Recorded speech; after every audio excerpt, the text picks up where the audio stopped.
The Wealth of Some Nations, section British Indian Merchandise Trade and Capital Accumulation. Specifically, colonial trade differs from domestic and other foreign trade. Crucially, the colonial market is kept compulsorily open, while the metropolitan market is strictly protected. In the case of Britain against Asian textiles, for example, draconian tariff duties were applied for 150 years. Moreover, as Indian economist Utsa Patnaik notes, quote, colonial goods for export were purchased out of local tax revenues raised from the colonized populations, as in India, or by the export goods equivalent of slave rent, as in the West Indies. End quote. In effect, either the money paid to the colonial goods exporter by the colonial power came out of high taxes that the latter had itself paid to the colonial state, as in the case of India, or the export goods were the commodity form of economic surplus directly taken in the form of rent, slave rent as in the West Indies and land rent as in Ireland. Finally, India's foreign exchange earnings were appropriated by Britain so as to settle its trade deficits with continental Europe and the United States.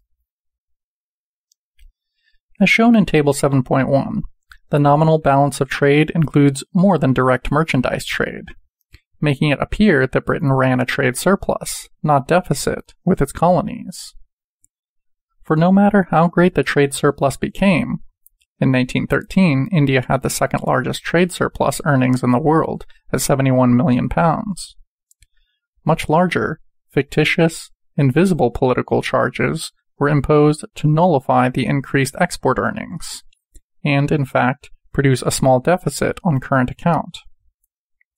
Thus, as Patnaik highlights, countries with large and growing merchandise export surpluses, such as India and Malaysia, had more than their export earnings siphoned off by Britain through politically imposed invisible burdens, and had to borrow, while the country with a large and growing trade deficit, Britain, was able to siphon off the exchange earnings of its colonies, and more than offset its current account deficit with sovereign regions, so that it actually exported capital to these regions on an increasing scale.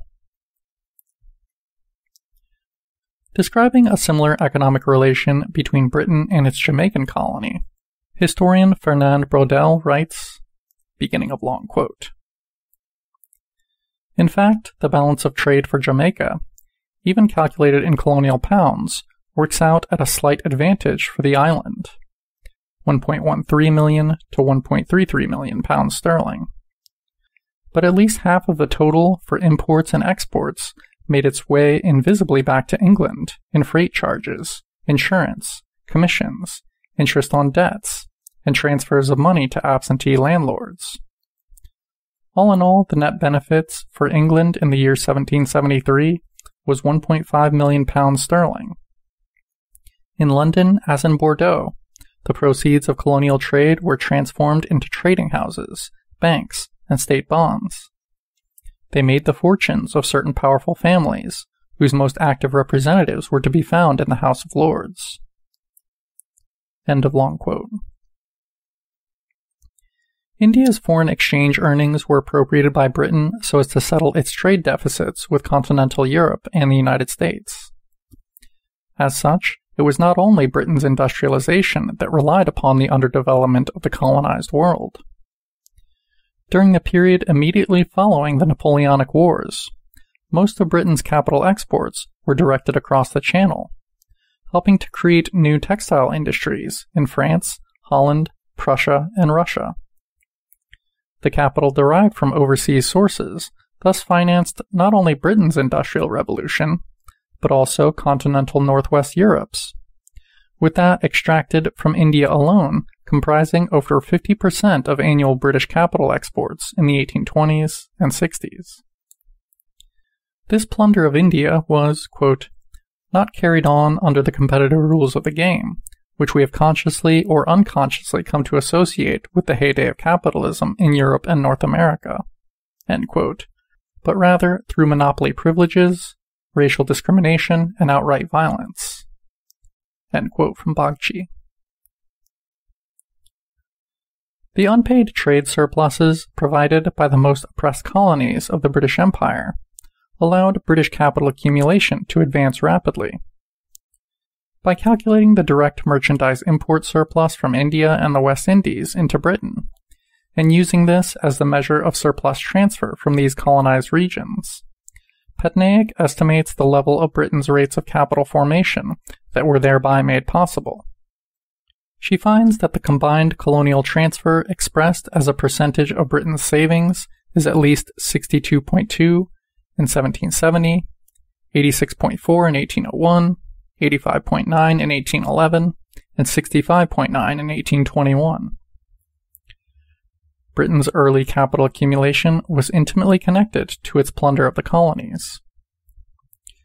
More broadly, value transfer raises the profitability of metropolitan business, not only by cheapening the costs of constant and variable capital, allowing for much higher rates of consumption of both, but also, as in the colonial era and in the United States and the United Kingdom today, by affording increased rates of capital formation, and, to the extent that includes investment in consumer goods industries, also higher labor productivity, through unpaid trade surpluses.